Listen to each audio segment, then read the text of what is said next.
Hello, everybody. Welcome to our investment strategy event. We'll get started shortly. We're just waiting for people to join in a couple of minutes, and then Giovanni will get underway.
Hello, everybody, and welcome to the Moneyfarm webinar on the investment strategy. I'm Giovanni, co-founder and CEO of Moneyfarm.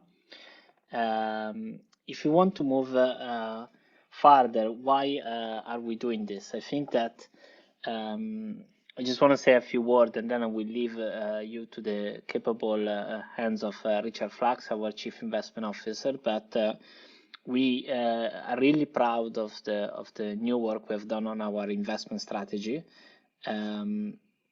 Ultimately, this is kind of our North Star, and it is really what drives most of our decision, and it creates a level playing field in where we can operate, making sure that we continue to preserve the best possible outcome for our customers and for you, and being really guided by a process, because most of the time when we talk about investment, we tend to focus on the outcome, so on which decision has been made, but the reality is that what is the process underpinning those decisions is generally more important, and is what really generates long-lasting value in what we believe it should be a long-term investment strategy.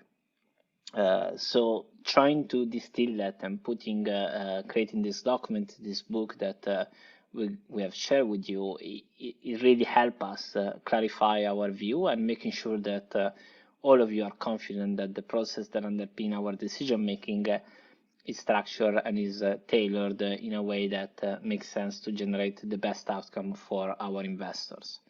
So the strategy is focused on few principles, which we're gonna quickly share with you.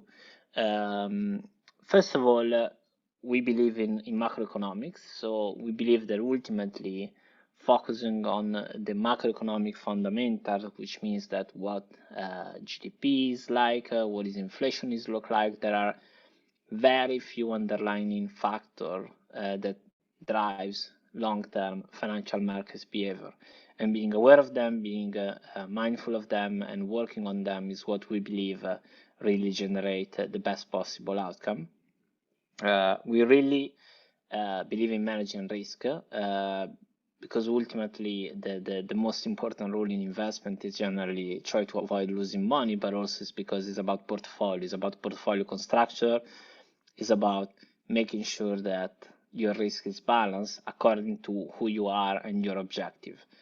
Sometimes taking a bit less risk that allows you to be confident and comfortable in holding that risk for a longer time is really the key to success. Time horizon, we said, is the best edge you can have. So ultimately, we have the fundamental belief, positive belief in progress, and in the fact that in the long term financial market we follow a positive growth trajectory, and I think this kind of underpin our fundamental view about the world. So being able to remain invested is one of the best tools you have in order not to diminish your return by making mistakes in period where the volatility is high or where simply the market does not reflect the long-term performances of growth. Lastly, we look in diversification and cost. Cost because those are the only few predictable aspects of investing. We can control our cost. What we cannot control to a certain degree is our return. So your ability to impact your cost, and in a world where we have naturally and structurally a low return, what is called a low return environment, so we tend to remain on the low side of bond yields and another expected return. We do believe that managing costs can provide you really a great tool to improving your return. And we believe in diversification because we don't think that for our customers the best thing to do and the best time should be spent in looking for extra return. There are very few companies on the planet that can generate alpha, and we think that is like going to play in the Olympic game without being effectively a really good athlete. And our view is that diversification is a much more powerful tool. It's the only free lunches in financial market. That's why we should be focused on that much more than the rest. Ultimately, I think one of the things that distinguishes Moneyfarm versus your other investment provider is that we try to think of all of these points always to deliver the best outcome for investor. And the best outcome can be a very personal perspective, individual perspective to a certain extent, because each one of us has different ambition, different time horizon, different ability to tolerate risk. So making sure that we effectively manage those 5 key principles to really tailor to who our customer is and who you are and what your goals are is fundamentally different from the vast majority of the asset and wealth management industry.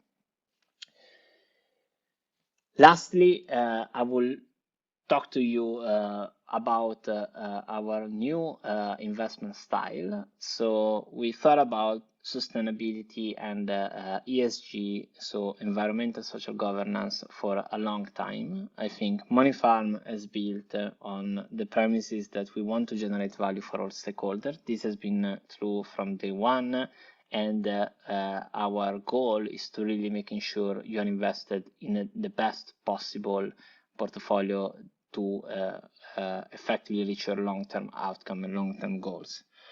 That's why we decided to create this new investment style, which we will call ESG portfolios, where we prioritize sustainability and environmental themes above everything else. One of the big things about sustainability, and you probably have come across the term in other ways, but it's really about how can we ensure that we allow for a portfolio that really provides a positive outcome and positive externalities for the world. And it's not about a trade-off between return and doing good. I think we don't believe that's the case. So we believe that most likely the expected return of the portfolio will be similar, while most of the companies will increasingly be mindful of ESG criteria. But we do think that putting your money and your capital in the context of prioritizing ESG criteria, in particular climate, which is what we are solving for in our portfolio, is something that it definitely came close to our values and it generates a positive externalities for the world. So we work a lot, and Richard's team is going to talk to you a bit more about that, and how can we implement that view in our in our world, in our investable asset, in our investment criteria, and we adapted the strategy in order to be able to do that. And we're really, really happy to present this to you. We're gonna start making effectively allow customers to invest by the 23rd of July for selected customers. So please do get in touch with us if you want to learn more. Ultimately, we feel quite strongly that the future is going to go there. So it's just a question of time where the vast majority of the investment industry will move towards ESG. And at the moment, we will start with this portfolio, which we think are really invested with institutional quality and research, deep research into this topic to allow you to participate in this team as soon as possible. So thanks a lot, and I will leave you to Christopher Radden, which is the head of the investment consultant, and Richard Flax, our chief investment officer, to move forward. Thank you, John. Thank you, guys. So something that was mentioned before, if you're not aware, at the bottom there is a live Q&A section where members of my team will be answering any questions that you have. So please feel free to reach out on there and someone will come back to you. Anything we don't get back to, we'll obviously come back to you afterwards as well. But yes, thank you. So just quickly before we get to kind of the main event, which is obviously Richard and the investment process, I actually wanted to talk to you guys about a little bit about suitability and why we think that's very, very important in our process. I see that many of you are existing clients, some are not. So some will be vaguely aware of this concept, but I think it's important to go through and talk to everybody about it a little bit first. So as you can see here, there are two pillars to where we feel the best outcome for investors are. One on the right-hand side is the investment committee, the investment process, and the portfolios. But actually on the left, we find that suitability is equally important, if slightly less exciting. So what you can see is, generally speaking, what we find is in the long run, people's asset allocation is the most important thing really to their long-term success. Obviously, they can feel like they've got great returns in the short run, but actually when suddenly things turn sour, they can't handle the volatility. And in the long run, like Gio said, if you're able to manage that risk and invest in a way that you're comfortable, it can lead to much more long-term returns.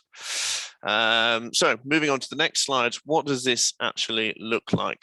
So just a note, this is done automatically through our advice algorithm, but obviously our investment consultant team are always on hand to talk people through it. We actively encourage people to get in touch if they're getting through this process, book an appointment, and someone is more than happy to take the time to talk you through it over the phone and just run you through what it means. But as you can see here, it's split into essentially three main points. The first of which really encapsulates what we call your willingness to take on risk. So this is possibly the most important one. What we do is we deem from the risk questionnaire people's understanding of risk, people's ability to stomach risk, people's kind of, any biases like loss aversion, things like that really shape people's ability to handle risk, both on the upside and on the downside. And then the second two really focus on something that we call your kind of ability to take on risk. So this focuses on more specific factors, such as, for example, your financial situation. Sorry, Richard, if you just jump back one. Sorry, thank you. So you'll say, for example, your financial situation, your income, your ability to save, your assets, all of this sort of factors, which can really feed into your, the capacity to loss, we call it. So how much you can actually lose in a portfolio, etc. And the last one is financial objectives. We always say the longer the time horizon, the better, but obviously that will vary with people's goals. Some people might want to buy a house in a few years and also have a retirement pot in 2025. The key is that these two goals will have different risk profiles, just because ultimately the longer you can invest more, the more you can ride the ups and downs that generally come with market investments. And as a result, this means that you can be better suited to your financial goals with a different risk appetite. Moving on, how does this fit in? So what it does is through the risk profiling, through the risk questionnaire primarily, and then obviously the answers that you give to building a portfolio with us in terms of your time frame, this gives us a score. in terms of what we feel that you can manage in terms of volatility. As you can see here on the chart, the blue line is, you see my portfolios will jump up and down throughout time, particularly in the short run. And someone's ability to manage this and kind of ability to stomach it is very important. What we found, for example, last year in March, when the beginnings of the COVID crisis started, we saw that people who generally felt quite comfortable with risk because markets were going up suddenly found that actually in some very extreme scenarios, they weren't so comfortable with it. And that's when they started to make snap decisions, selling when markets were at the bottom, making rash decisions that didn't really make sense. And this is where actually your ability to stomach this is incredibly important to your longer term returns. And that is also where obviously the yellow line, your value at risk, your max kind of drawdown, that your ability to manage is really key as well. And this is what feeds in from all of those inputs that you give us about who you are, what your risk tolerance is, your actual financial situations. We build all of this together and we find what that level is. And that's when we put you into those portfolios. Just moving on to the next ones, if you could, Richard. So what does this look like? Well, here you can see this is what a lower to middle risk portfolio would look like. Once with us, you've gone through the process and you end up with a level 3 out of 6 profile with us, for example, which is kind of mid to low when it comes to the portfolios. Well, what will happen is you'll end up with a portfolio that looks, as you can see on the left-hand side, you can see much more weighting, so the size of the circles, towards lower volatility asset classes such as developed market government bonds, higher weightings on inflation-linked bonds, investment grade bonds, etc., etc. And on the right-hand side, you can see the grey line with the undershadow of the red one slightly more muted. So, obviously your ups are slightly less up, but obviously your downs are much less down than the others. And so through time, this feeds into a slightly smoother return cycle. And for those people where this is what they're more comfortable with, this is really, really important. If you compare that to a high risk portfolio on the next slide, you can obviously see a huge difference, particularly strikingly on the dotted line, which shows the returns through time. Obviously, you can see, the big spikes are the financial crisis in 2008, 2009, huge spikes in volatility, big ups, big downs, and portfolios weighted very much towards the higher risk asset classes, such as your equities, EM equities, high yield corporate bonds, things like this. And so that's really, really key for us. Which portfolios are you in? And I think that what underpins Moneyfarm as a company is that for us, whilst obviously we focus a lot on the portfolio side of things, and as I say, Richard will touch on that more, it's very, very important for us to make sure that people are in portfolios they're comfortable with. And whilst this happens at the start with the risk questionnaire, this is an ongoing process throughout the whole cycle. So whenever someone's investment amount changes, or whenever they retake the questionnaire, which they'll be prompted to do every 2 months, this will update their score, update their risk, update the capacity for loss, and will then update the actual recommendation that the portfolio gives you. And this is, as they said, as Gio said, giving the best option for our clients is not just in terms of high returns, it's obviously in terms of suitable portfolios as well. And that's what I want to touch on there. But this is a good opportunity here, looking at the portfolios, to move over to Richard for the investment strategy piece there. Thank you. Thank you very much, Chris. Good evening, everybody. Thank you very much for joining us. So I just wanted to talk a little bit about the investment strategy. Our customers, they see an outcome, see a set of portfolios. They see a range of ETFs and particular weights within their accounts. And so we wanted to talk a little bit more this evening about how we got there, the things that we did, the decisions that we made, and the process that we followed. And Giovanni talked a little bit about this at the outset. At the end of the day, when you think about building an asset management capability, you have to start, we think, with some sort of philosophy. What do we believe? How do we think financial markets work? Really take those views and translate them into a strategy. So what are we going to focus on?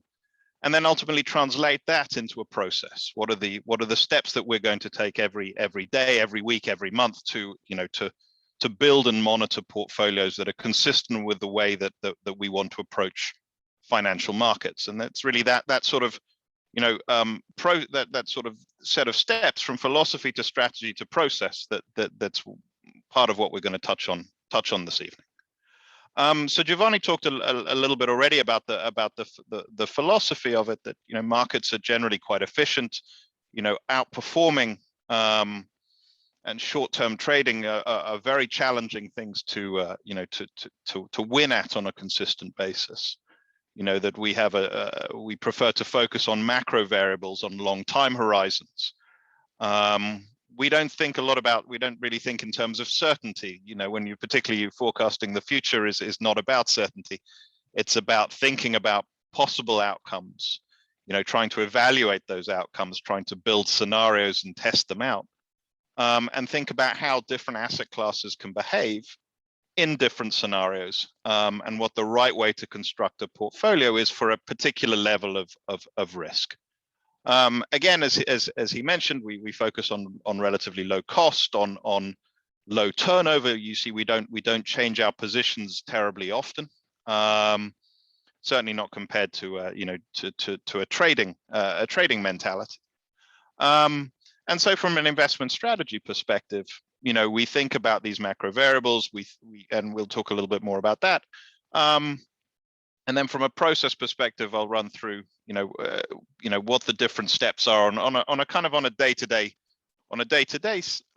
level, so that you have some sense about how we spend our time.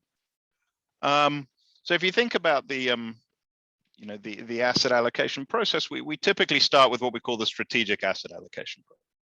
And what that really means is it's an annual process that we run. We typically talk about it to customers in March, February, March time every year. But it's a process that really starts in December. And it's, by design, is intended to force us to take a long-term perspective. We always have to follow the same advice that we give our clients and focus on the long term. And this really looks out over a 10-year time horizon, using macroeconomic inputs, valuation inputs, trying to remove as much of the human discretion as we can, to build a set of what we call strategic portfolios. And it's not just about building expected returns, but also thinking about probabilities, thinking about ranges of outcomes, and really putting together that combination of a distribution of possible outcomes, and some assumptions about how financial assets will interact with each other, to create these strategic portfolios. As I say, that's something that we do every year, and we typically have talked about it to customers, in the first quarter of the following year, to give a sense about how we think about the long-term outcome for markets. As I say, really driven by macroeconomic variables, and valuations. And as I say, when we think about this, there are these three key ingredients that we think about. Obviously, the first is returns. What are the expected returns that we think different asset classes will produce? Then there's this question about risk, right? Which is typically in our minds, we think about it in terms of volatility. How much up and down will we see in a different market? And clearly these vary by asset class. Government bonds, you might see less volatility than, for instance, emerging market equities. And then the last point is really about uncertainty. And we think about uncertainty slightly differently. It's not about the volatility of a particular asset class or a particular portfolio. It's really about thinking about the final outcome of your investment. And it's an important point, because again, if you have a long time horizon, and to go back to Chris's point, if you can stomach market volatility and you're really truly focused about, on the final outcome, then typically you have a greater tolerance for risk, because you're really focused on the uncertainty part rather than on the risk part. And when we think about what we do with that information, at least in a strategic sense, we obligatory Greek characters here. What we're really thinking about is not just about a single scenario, but really thinking about multiple scenarios, updating them for different assumptions, either about returns, but also about risk and about the way different financial assets interact with each other. When you think about how equities and bonds interact, it's not a stable relationship. Sometimes they are positively correlated, they go up together. Sometimes, that bonds move in one direction and equity moves in another. And so you need to think about the different sort of outcomes that you could see, and what that means for the best way to construct portfolios. All of this talks about the long-term perspective.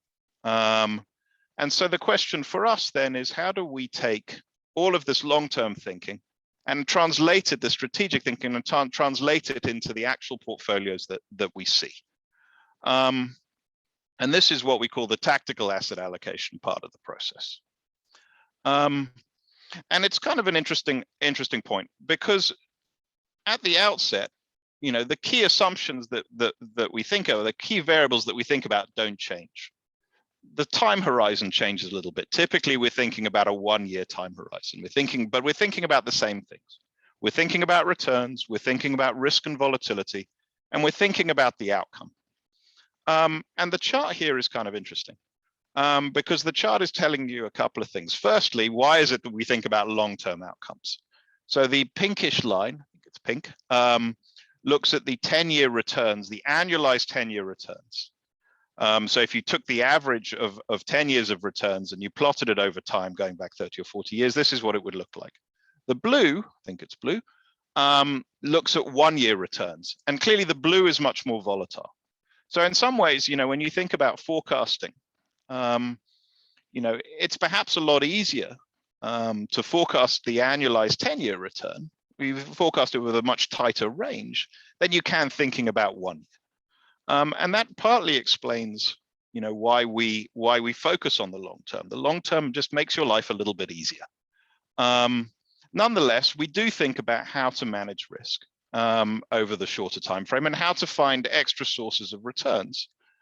Because, while you need to be careful about all of this volatility that you see, it does create opportunities.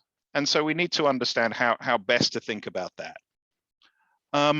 Digging in a little bit deeper, the charts on the right tell you a similar story, right? The long-term charts at the bottom tell you that over 10 years, fundamentals, things like earnings or dividends, matter typically a little bit more than valuation in any given year.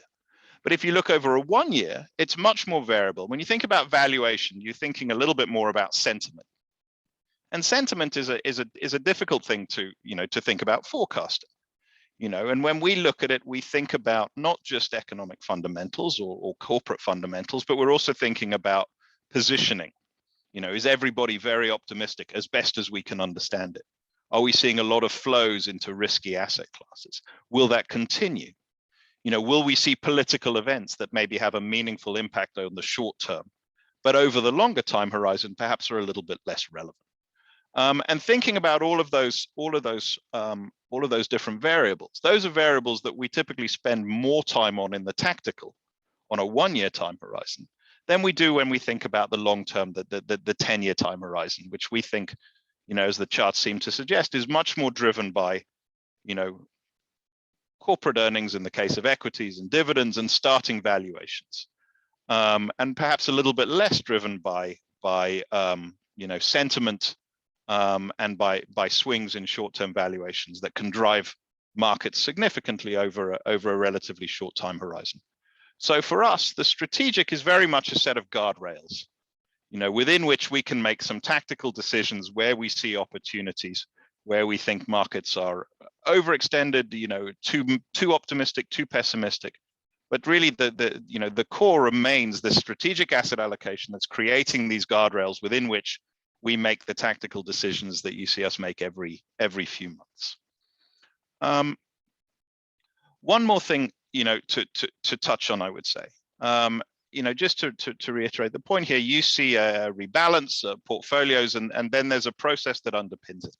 And it's a process that starts with long-term expectations, that encompasses, daily reviews of markets, reviews of positioning, risk monitoring. But then obviously there's also the investment committee. And it's important to remember that our asset allocation process is not a black box. It's not a purely quantitative process. There is a lot of debate and judgment that goes on.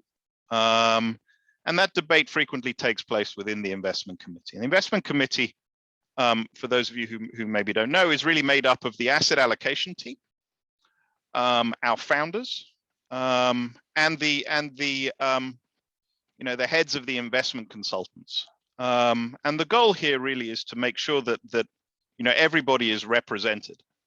The founders as very experienced professionals, but also somehow the face of Moneyfarm, the people who drive this, and so we feel, I think, very, very accountable to them. And then from the investment consultants' perspective, really it's about people representing our customers, so that when we talk about changes that we want to make to portfolios, we are explaining it and justifying it and rationalizing it to the people that our clients talk to day in and day out. And we think that's an important part of the process. And it's an iterative debate. And it's and that iterative debate, going backwards, going back with questions, returning with answers, testing assumptions, bringing fresh eyes to the discussion is something that we think really helps produce a better outcome. If you have people with diverse opinions, diverse perspectives, who come at these types of investment questions from an independent perspective, and you have that discussion, that's something that really can drive better decisions over time. So just to come back to to a couple of the points that Chris made earlier, when we think about the investment process, from an asset allocation team perspective, obviously we spend most of our time thinking about long-term returns, managing risk, thinking about how financial assets are behaving. From a shorter term perspective, thinking about things that may drive markets, on a 6 to 12 month view. And then the other side of it, around suitability, around making sure that the portfolios that we build are, really well suited for our clients. Taking into account their goals, their hopes, their fears, and trying to translate that into a set of portfolios that fulfills all of our clients' needs. So with that, let me stop and turn it back to Chris, and we can have some Q&A. Thank you very much. Thank you very much for that, Richard. Yes, absolutely. So throughout this, I've seen many questions come flying into the Q&A. So thank you already for those. Picked up a few key themes there, but please keep them coming. We'll take the next kind of 10 to 15 minutes to talk about this. So yeah, hopefully if they can come in, we might be able to pick them up. But yeah, I mean, focusing on one of the bigger themes that we touched on very much at the start. But the ESG concept, obviously something quite new. So I think some existing clients are quite exciting about it. Kind of amalgamating a few of the questions into one. When does it start? What will it look like? What will the costs be? That sort of thing. Well, I'll start it off. Well, we are in the final stages of testing. We have all the portfolios ready. We have the product ready per se. We are testing it internally and hoping to launch it, as Giovanni said, in the coming weeks. First to a group of testers, and then we'll slowly roll it out to the client base within hopefully about a month or so. So that should be quite exciting. Keep an ear out for that. We'll obviously keep everybody well informed.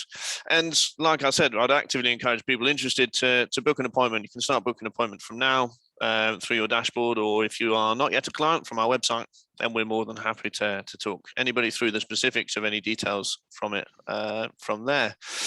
In terms of what it will look like, essentially it will be the same 7 portfolios that we have across a variety of risk levels, and the whole suitability factor, which I touched on at the start, will all be the same there. Essentially, at the end, you can choose either to go for an ESG option, or you can obviously choose then to go for the more classic approach.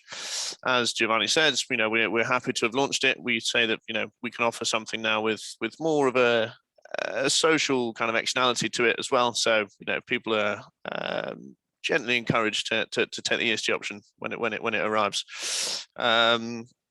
The fees, particularly in terms of management fees, if you're not familiar with those, please obviously see our website or ask someone on the Q&A, but they will be the same, the management fees. There might be some minor changes in the actual fund cost, but these won't be massive. It will be very much handled in the same way that we manage our existing portfolios.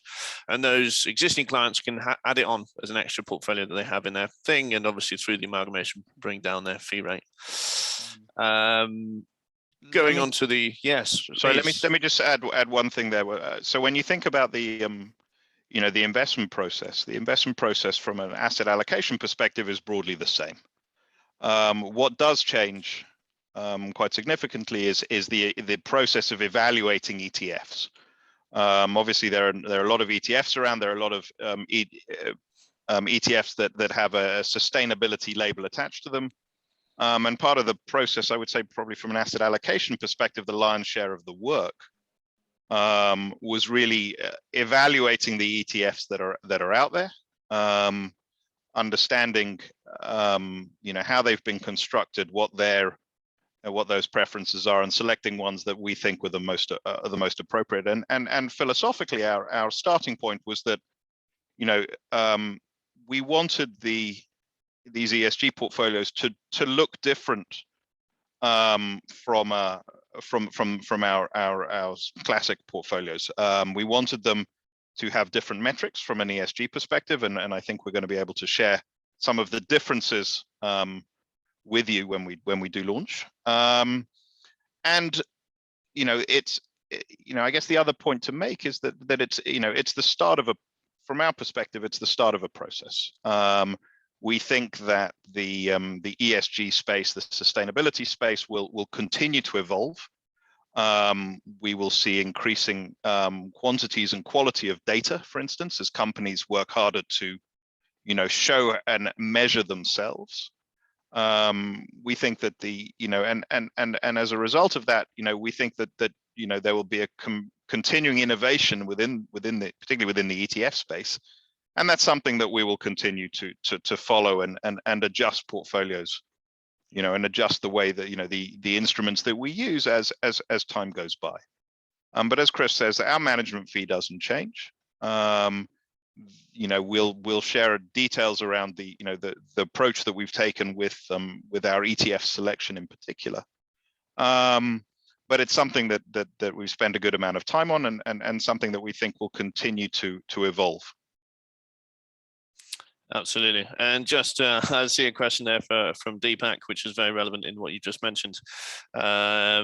Yes, we will make, once we go live and once we have more details, we'll make everything very clear. We did quite a lot of research around ESG before launching, mainly in the form of surveys, just to find out what was most important for people. And transparency was a huge cornerstone of that for many investors, particularly in the era where you find that many funds are accused of what you call greenwashing, things like this. This is something we're very conscious of. So yeah, once we have things live and ready and available, we will share everything and make sure everything is very transparent in the way that hopefully people find our existing allocations. Good stuff. All right. Going on to another point that was discussed a bit more, little bit more kind of topical, so less in terms of the long-term management of the portfolios, maybe something in line a bit more with the tactical side of things, Richard. Something that's obviously on our mind a bit more at the moment, but inflation seems to have cropped up quite a lot in the questions. What is our view on it? Sure. And what will we do accordingly with that view? So look, the context here obviously is that inflation has picked up, particularly I would say in the US, relative to history. And so the question really is around, is it a transitory? Is it something that's going to be a bit more sustained? And depending on your answer to that, what implications do we think that has for how in particular how policymakers react, notably central bankers. What do they do with interest rates and so on? And our perspective currently is, our base case currently is that we don't think, we believe that inflation will prove to be relatively transitory. It's not going to come back down towards this sort of 2% level that central bankers like to target overnight. It's going to take some time. But we think that there are some, some short-term factors. Some of it is around supply chain. Some of it is around, people not rushing to go back into the labor market. Some of it is around used cars, for instance. The price of used cars have skyrocketed. That's something that will take some time to work through, but is not going to be a permanently higher level of inflation, we don't think. So we do think that on the margin it's going to prove transitory, but it is, and so we think central bankers will not be rushed into making changes to interest rates in the short term. Clearly they are already thinking about how they're going to reduce some of the monetary support that they've made in terms of quantitative easing, buying bonds, etc. But we really think that this is going to be a discussion for 2022 and 2023. Nonetheless, that's a base case, and it's something that we continue to monitor. And we need to be conscious that if the situation changes or if our views changes, then we need to think about how to react to that. What you've seen recently, for instance, is that the yields on government bonds have fallen, certainly from where they were in March, in February and March, and so we need to think about whether that makes particularly longer dated government bonds more or less attractive within a portfolio than they have done in the past. And those are sort of the discussions that we're having internally about how to proceed. But for the moment, we continue to think that inflation will prove transitory. It will take some time to come back down, but it's not something that will force central bankers to really accelerate their time horizons from here. Excellent, thank you, Richard. So maybe we'll squeeze in a couple more of these questions, and then I'll pass to Giovanni for some closing words. But one of the questions here, well, there's a few kind of questions around having different risk levels in the portfolios, and if you have an account, can you spread your risk across different risks? Short answer is yes. The long answer is yes. You can. We have a risk profile for each client. So after going through the risk questionnaire and getting your willingness to take on risk, so say for example that would be a level 4 out of 6. You're relatively comfortable. Big spikes of volatility scare you, but you're happy to and looking to maybe earn a reasonable return, kind of above inflation. Then that would obviously be your starting point, your level 4. But then if you said to us, okay, I have a portfolio, but the time horizon is 3 years, that would shift you down. So you would end up with a level 3 or possibly even a level 2 portfolio out of 7. If you, on the flip side, said, at the same time, I have a goal which is more than 10 years away, that might push you up to level 5 or level 6. And then you can choose, you are completely at liberty to allocate money into the portfolio or into both portfolios as and how you choose. And again, if you want someone to talk this through with over the phone or via email or via chats, obviously our team is always there to help. But yes, absolutely, there's a lot of flexibility there. You can have multiple portfolios across a variety of wrappers, whether it be pension, an ISO general investment account. But yeah, it definitely is a possibility. Last one before we hand over. So outside of the ESG point, in the fund selection, there was a few questions about how we choose generally our ETF providers. So going from long run to short run to making the decision about a portfolio, what do we then, what factors do we then use once we've made a decision to go into a certain asset class or a certain geography or a certain region? What's that final stage of the process to actually choose which ETF providers we use and which ETFs we buy? Richard? Sure. Let me say a few words about that. So look, when we when we think about evaluating ETFs, what do we do? Well, we basically take all of the ETFs that are listed on the London Stock Exchange, and we rank them, and we rank them on, you know, within their asset class, and we rank them on a range of criteria. And we think in terms of, first and foremost, does the ETF do what we want it to do? So it follows an index. Do we like that index? Do we think that index is appropriate? And then how well does it follow that index? So how big is its technically it's tracking error or tracking difference, which is basically just, you know, if the index returns 1%, does the ETF return 1%? Does it return 0.9? Does it return 1.1? And so thinking about that. So the first priority is that we have to actually think that that the index is the one that we want exposure to, and that this ETF does a good job of following that index. Then we need to think about, how much does it cost to what's the cost of the ETF? And there are really two components to this, right? There's the management fee, or the total expense ratio, and then there's the cost of trading it. And I would say that as the FCA in particular has focused more and more attention on the cost of trading, so the bid-ask spread, so that's become an increasing focus of attention, I think, for us and for others as well. And in some ways you can see some points of differentiation when we look historically at ETFs. Some providers are, I think, more aggressive in ensuring that the bid-ask spread is smaller than others. But when we think about it, we want to think about the total cost of ownership, which is the bid-ask spread, and also the total expense ratio of the ETF. And then finally, we also want ETFs that are large, that are liquid, because this is we want to take exposure, but we want to be able to take exposure with instruments that are people are actively trading. So when you look at the ETFs that we have, generally speaking, they're relatively large.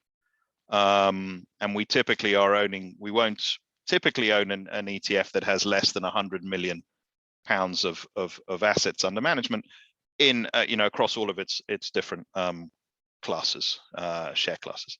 So that becomes an important consideration around really making sure that we can provide liquidity to our customers if they want to add more money, if they want to take money in. So those are the kind of 3 or 4 criteria. The last I would say is, look, we do think about who the ETF issuer is. It's a relatively consolidated market, but we do want to make sure that, one, we have a range of providers, so we're not tied just to one provider, but also that these are established ETF providers. So we are typically quite conservative. We aren't in a rush to be very early adopters in terms of a new instrument or of a new provider. We like to see a track record before we put our clients' money into that ETF. Excellent. Thank you very much. Excellent. That's all we've got time for, unfortunately. Thank you all for joining. It's been great. What I would say is, if you've asked a question, it's not been answered, someone will be in touch with you after this to answer your question. If you've ticked the box that says you're happy to be contacted, we will make our, we'll get the answer to you where we can. I'll hand over now to Giovanni. Just one extra point: when the presentation is finished, there will be a short survey afterwards. If people could just stay online if they're happy to. It's very short, but any feedback about the event is very, very useful for us to make sure these are better in future or in line with what your expectations are. So if you could, that would be great. We'd really appreciate that. But yeah, Giovanni, over to you. Yeah, no, I just want to say thank you for all the time. I know you guys have a super busy routine, and we hope that we transmit to you the excitement of the ESG proposition. We are really proud, and we work extensively to find something that really delivers on the sustainability front. And we're looking forward to continue to work with you. And whatever you need from us, please don't hesitate to contact us, hello@moneyfarm.com, or call us, and we'll be happy to help you with all your questions. Thanks a lot again for participating.